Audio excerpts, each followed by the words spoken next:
What's up, you guys? Welcome back to the Hope That Helps podcast. I am Camille. And I'm Ramsey. And today we are going to do our second part of our relationship series. And I'm going to get to ask Camille all about marriage. We are on our second episode, so we've cracked into our Pepsi Zeros per usual. And we are going to get into the fun stuff. So in the last episode, we talked about singleness and how that relates to foster parenting and dating and all of that fun stuff. But I thought today we would hear from Camille a little bit about her experience in marriage, what that's going to look like as they hop into foster parenting and a new season. And so I'm just so excited to hear from her and her to tell us everything a little girl talk. Well, maybe not everything. We keep it pretty family friendly around here. But Camille, tell us a little bit about how you and Zach started your relationship. You've been married a long time now. A long time. We've been married 7 years now. Yeah. We originally met in high school. We didn't date until college. So there was a little bit of time there where we were just friends.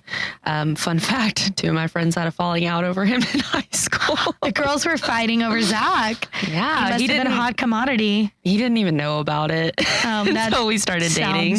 Like Zach. Yeah, totally.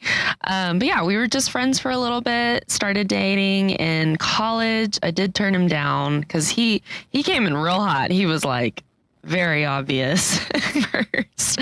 And I had made a pact with my best friend that I wasn't going to date for the first semester of college. And so I turned him down. And of course, after I turned him down, I started to be into him. Isn't that how that happens? That's what always happens. And that's what always happens when you make a pact to not date. Yeah. They come along. Yeah. So turned him down in October of that semester and started dating in December. So I still kept my pact of not dating that semester. I was maybe like a week early, but I was proud of myself. It worked out for the best, I think. Yeah. So started dating December 2014, got engaged the following July 2015, then got married June 2016. So we got engaged pretty early on in our relationship, but we had a long time of being engaged. I say a long time. It was a decent amount of time. It wasn't quick. So you were 19 when you got engaged and 20 when you got married. Yes. Now, there are a lot of people out there that are skeptical of getting married super young. Yeah. There's some haters. Yeah. Do you regret getting married that early? Would you do it over? Would you have waited? I don't regret it one bit. I totally understand why there's some haters out there because, that is very young. At the time, I didn't think I was that young. My oldest sister had gotten married when she was 20. So I'd always thought I would be married young. It didn't seem weird to me. Also, we were in, a Christian college. It was that type of setting where that just happens.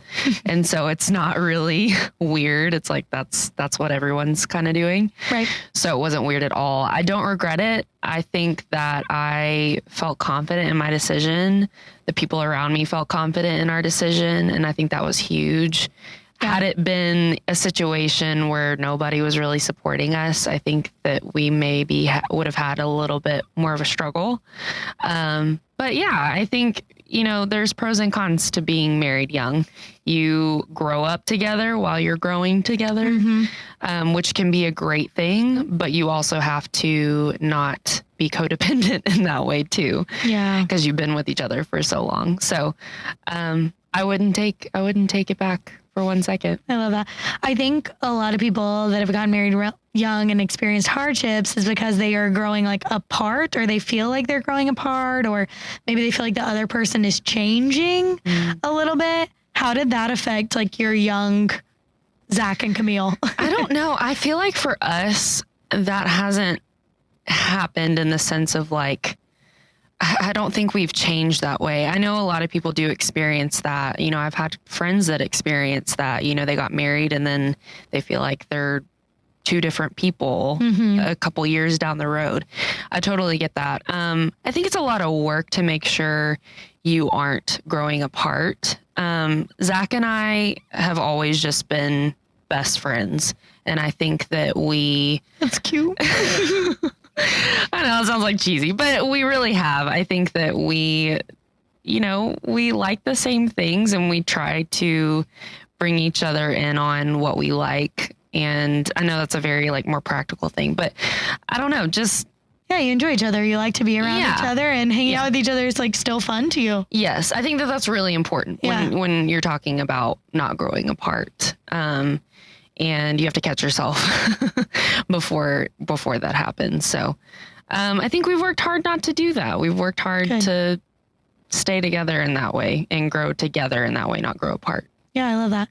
I'm sure there have been some challenges though. Oh, for sure. As every couple has. It's been 7 years. Yeah. I know one of those challenges has recently been y'all struggle with infertility and just not really knowing what's next in terms of growing your family. Can you tell us a little bit about what you guys have experienced in that and how that's maybe affected your marriage? Yeah, for sure. I think that it has brought up a lot that maybe we didn't know was there before. Yeah, it's brought up flaws in our communication for sure. I am a verbal processor, and I'm learning that although Zach is the type of person that wears his emotions on his sleeve, he doesn't necessarily process verbally. Sometimes I kind of have to pull out of him what he's feeling. I think also it's been more of a struggle for me to trust God in this season. Whereas that's come a little more naturally for him, which I'm so glad, and I think I've needed to lean on that. But I think because of that, sometimes maybe I feel like, is this not hard for you? Yeah. And it is hard for him. It's just, it looks different. And obviously for me, it's like, it's my body going through treatments. It's my body that isn't doing what I want it to do, what we want it to do. Yeah. So I think because of that, it just hits a little bit harder for me. And he's had to learn how to support me through that and how to listen to me and not just want to fix things. Guys just want to fix things. It's kind of typical. But yeah, it's just brought up a lot of flaws in our communication and made us realize we got to work on that. We weren't as good as we thought we were, Yeah, I think one of the things that you've mentioned that you've done to work on that is going to therapy. Yeah. Yeah. Do you feel like that has been helpful? I know, from the backgrounds we come from, sometimes therapy is seen as maybe not so helpful of a tool, or maybe it's stigmatized a little bit. But, I think we want to break that stigma a little bit and say that it can be a helpful way of processing through some of those things and some of those differences. I think it would be even more so in a relationship, no? Yeah, for sure. I think we got to a place in our marriage where we were very comfortable, and it's not that we weren't communicating anymore. It was just kind of we were so used to knowing what the other person was thinking. Yeah, knowing what to expect from them. Right. And I think that was we weren't able to lean on that as much anymore. Okay, we need some maintenance here. So, and part of it was too, we wanted to be healthy going into foster parenting as well. And also we were just stepping into some other leadership roles at church. And so there were just a lot of things that I felt like we needed maintenance on before we stepped into these new areas. So yes, it was because we wanted a healthier marriage, and also we wanted to just be healthier people in general. It wasn't because we were really struggling and needed to, it wasn't on the brink of divorce. It was just, hey, we need to do some work before we. Right. Our marriage wasn't in jeopardy. Yeah, for sure. And I think that, like you said, there is a stigma there of oh, you're going to therapy? You're going to marriage counseling? Yeah. It must be broken, but you're getting there so that when you get into these other scenarios, it won't be even bending or breaking. It'll be, stronger so that you can withstand other challenges. And I think too, it was I can't always rely on Zach to be the person that is fixing my problems, if that makes any sense. That codependency. I don't need to always be relying on him to listen to my verbal process and, help me figure out what to do about a situation.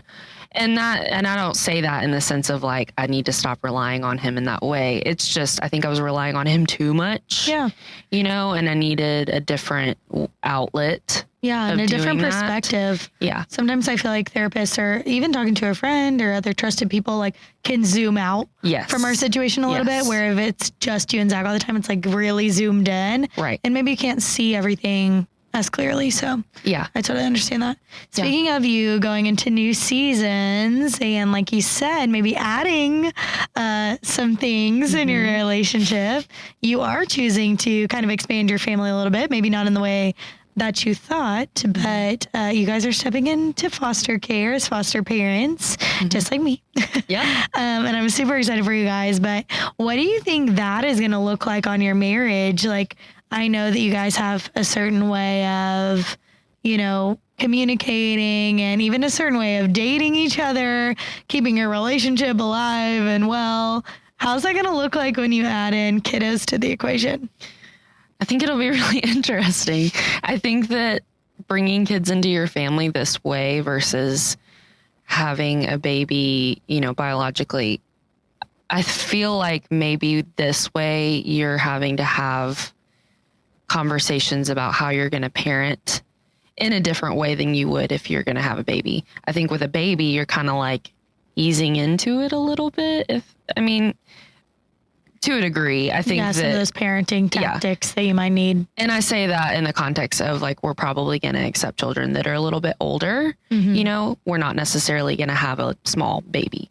So parenting is going to look very different than if, you're, a teen parenting a baby. Yeah. You're preparing for like an instant toddler or teenager or somewhere in between. Yeah. And that can be very different. And also potentially parenting someone who's already been parented by someone else. Right. And so there are a lot more things to consider for sure. Yeah. And I know you guys have talked about kind of the roles you want to play in parenting and how that might look different or similar to maybe what you expected. Do you feel that you're finding along the way that things are already a little bit different than what you had anticipated?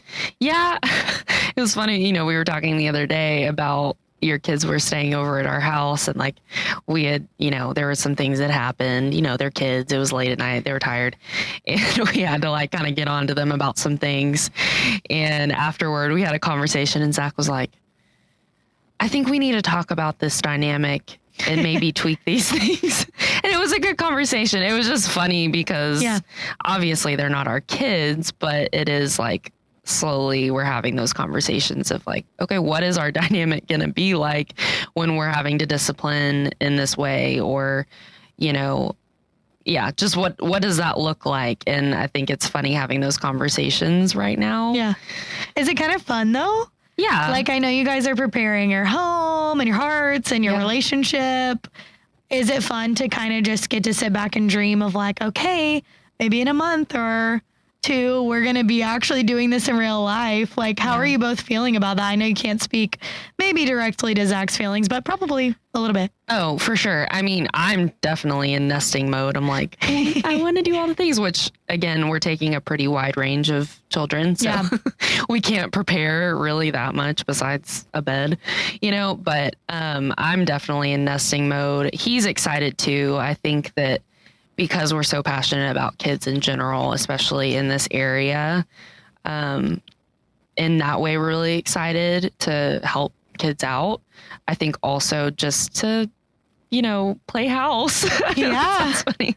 But, get to be parents. Like we've just had that desire for so long. Yeah. And I know it's not going to be easy. There's going to be a lot of challenges with it. It's not going to always be pretty.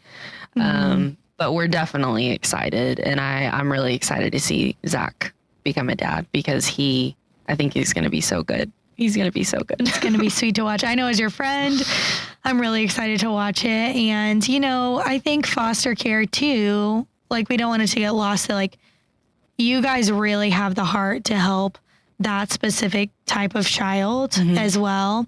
I know that for some couples, foster care or adoption can be kind of like their Band-Aid on some other issues, or on infertility. And maybe it could look like from the outside that because you're struggling in one area, you're just automatically kind of hopping over to another area. But I think it's deeper than that for you guys. Like, I know that you have the desire to love these kids and support them, whether that means they stay or they go. I know that can be really hard. Like, I don't know how you're both feeling about that, but I know, just knowing both of you so well and watching you go through this, that couldn't be further from the case, and that you're really excited to kind of help in a different way than maybe what you expected. Yeah, I think the last couple months I have realized that I really did, I was kind of putting a Band-Aid on the infertility part. I was super focused on having a baby. And then when we kind of shifted from doing fertility treatments, I was really focused on foster care. And so I think I've just had to process through that, because we are really passionate about these kids, and we always wanted to foster and adopt. We just thought it would be after we had biological kids. So I think honestly the processing has been like, okay, we're doing this first. We don't know when biological kids will come. We pray that one day they will. We believe they will one day. But this is what we're focusing on, and how can I just fully invest myself in this and it not be about just getting a baby, just getting a kid. Yeah. That's part of it, and I don't think there's anything wrong with that, but it is so much more than that. Right. Like the desire to help these kids. Yeah. Experiencing foster care, and the desire to still want to be a mother. Like, there's nothing wrong with both of those coexisting. You just have to make sure it's in a healthy way. And I think you're doing that and you're processing through that. And I know I've seen you like kind of go through the stages of processing that a little bit. Processed a lot. Yeah, but it's good. It's good. Yeah. And I think that people need to know that and not feel guilty. Like, you do want to expand your family. Right. But you also have a healthy realization that, like, these kids are not going to heal that part of you. They're just going to be an addition to that. And it's going to be a different mission and journey. Right. And not a self-serving mission, but like an outward mission. Yeah. And I think I experienced that too. You know, I was like, oh, this is out of order than the way I wanted to it. And I really want to be a mom. But then I realized really quickly, like, oh, it's a lot more than being a mom or being a mom and dad for you guys. It's like, oh, you've taken on, and you've gotten to see that firsthand with me. So I think you guys are a little bit more prepared, probably than I even was, to jump in and know what to expect in terms of how this journey is such a roller coaster. Yeah, for sure. Do you think that you and Zach will handle that roller coaster of emotions, or kids maybe even potentially going home or something like that in the same way? Or do you think you'll continue to maybe handle it in different ways and kind of have to work together to understand each other? Like, what do you think that'll be like? I definitely think it's going to be a process that we're going to have to figure it out as we go. I think I'm trying not to go into this process with too many expectations. Obviously, that's way easier said than done. Even if you're trying to prepare yourself not to have too many expectations, you still have expectations. So I think even though I'm preparing myself to be okay, for Zach and me to be okay with a child going home, because, you know, with foster care, that is the goal. Just to side note, our goal is to foster right now. And if it turns into adoption, we'd love to adopt. So yeah, that part of that is being okay with kids going home and being happy if that happens. But yeah, it's going to be a process to go through that. I mean, I don't really think you know how you're going to handle it until you're in it. 100%. You know? I can speak to that. Yeah, for sure. Okay, so I know when you get to that point where you're going to have to navigate all these things and you kind of don't know yet what to expect of you and Zach's relationship at that point in time, I want to know how you guys are like intentional in your relationship, maybe how you're going to be a little bit more intentional, because parenting can kind of weigh heavy at times or be very demanding. How do you guys keep the fun? And you guys already do a lot of stuff. Like, how do you keep the fun? How do you be intentional with each other? Yeah. I'm actually interested to see how that plays out myself. I think right now we're so chill. We're homebodies. You know, we love a good movie night in. And I could definitely see how maybe in the future we do need to like spice it up a bit and like actually go out and like do fun things. We like to do that now too. I think we just might have to separate home and like date night. Yeah. A little bit more. It'll be interesting to see. I don't know how that's really going to play out. I've definitely been thinking about it more and more as we get closer to being licensed, but I think it really is just going to depend on the age of child we get. You know, if it's an older kid, that's going to look way different than having a baby or a toddler. You know, sure. There's going to be different needs there. So I am anticipating we're going to have to adjust within that realm of things. Yeah. And I don't want to let anything fizzle out. Like I want to be aware of what we need to change and where we need to shift. So yeah, it's a good question to think on because I don't want to go into it thinking like, oh, we can just keep everything the same. Like that's not going to be true. Not at all. I can speak to that even though I'm not married. Well, but I think you guys are so fun and I think it's going to be fun to watch you just enjoy parenting. Like there's so many fun things. I can see y'all going out and doing all kinds of fun things with your kids. Yeah. I'm excited. I'm hoping we get to hang out. I know you're like, I hope you get a kid that's close to my kids' Selfishly, I want you to have kids in your home that are close to us or at least somewhere in the neighborhood where we can, the literal friends. Neighborhood as well, because we live 5 very close to each other. away. We spend a lot of time together now, but I anticipate that y'all are going to be seeing a lot more of me too as you become parents. And I'm just really excited about that. Yeah. Well, if you have any other advice that you would give to maybe couples who are thinking about foster care or something else, who are changing up their scenery of their home, growing their family, or just thinking of stepping into new things, you guys are doing a lot more than just foster parenting. Like you said, you guys are stepping into some leadership roles. We started this podcast. We're doing a lot more, you know, together. You're leading a life group. Like you guys are kind of jumping 2 feet into a lot of things. Yeah. Is there anything that you would say to other couples out there who are going through a similar experience, maybe a harder experience like infertility, you know, navigating emotions, conflict, all that? That was a big question, but is there any last parting words of wisdom that you would give to couples? I think that continuing to assess yourself, assess your relationship, your marriage, and making sure that you're as healthy as you can be, emotionally, spiritually, even physically. I think that that's been huge in my life right now and Zach's, and together, you know, that we're trying to continually make sure we're working on ourselves. Yeah. I think that has allowed us to have the capacity to do all these new things. Because before I really didn't have the capacity to step into a bunch of new things. It's really interesting looking back because, like I said, I'm a homebody. I'm someone who I don't want to do all the things. I'm cool being home, cool going to church once a week, you know? Yeah. And I've been surprised at myself. So I think that, you know, if you're stepping into new things, it's intimidating. I think that if you're continuing to work on yourself and to be intentional with yourself and your spouse, then it's going to open up a lot more capacity. And that's my personal experience. That's what I found to be the most helpful. Also to speak to going through infertility and trying to decide what to do next there. Again, kind of like what you were saying, we were trying to make sure we were moving on to the next step in a healthy way. And I'm not by any means saying I did it perfectly. I know now I've looked back even the past few months and realized there were some things that I thought I was okay in.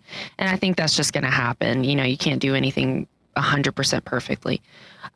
But I think that making sure you're going into the next season as best as you can, as most self-aware as you can, so that you're at least prepared for what's to come. Maybe not like prepare for every situation, but emotionally you're going to be able to handle for what's to come. And you're going to be much more confident in it. I would say whether you're newly married, you've been married for a while, the main thing is to make sure you're a healthy individual, work together, you're on each other's team. I think that's so easy to forget that you're not on each other's team. So work as a team and your marriage is going to flourish. Thanks so much for being here. We loved having you. We will be back next week with a new episode. Yeah, and until then, you can find us on social media on TikTok, Instagram, and YouTube at Hope That Helps Pod. Yeah, and we love getting your questions in. If you have questions, we'll be answering them every episode. You can email those at hopethathelpspodcast@gmail.com. Yeah, we're going to give a special thank you really quick to our production team, Zach Grimes and Eric Pardo. Whoop, whoop. Well, hope that helps.